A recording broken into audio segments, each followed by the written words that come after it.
actor at isa sa bida ng Princess and I na si Daniel Padilla. Unti-unti na raw nararamdaman ni Daniel at ang ikatan Saba, Daddy. pero pagdiin niya, wala raw pagbabago sa kanya.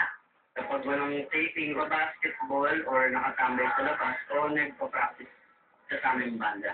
Gusto ko sobrang namusikat na rockstar sa banda. Kasama rin ni Daniel sa event ang Princess and I co-star na si Catherine Bernardo. Sa tanong kung nagkakamabutihan na nga ba sila ng aktres, Hindi naman kitaro na gusto ko kasi. Kaya medyo nakakasala ako ngayon pagka nandito dito. Puro selos ang maabot. seryoso ka. Opo. Sagaling mo ng pamilya ko rin. Eh, siyempre mo, di ba? Sino mo po yung may gusto ka at Prioridad ngayon ni Daniel ang lalong mahatap bilang aktor at makagawa ng pangalan para sa sarili, lalo na todo ang pagsuporta sa kanya ng pamilyang galing sa showbiz.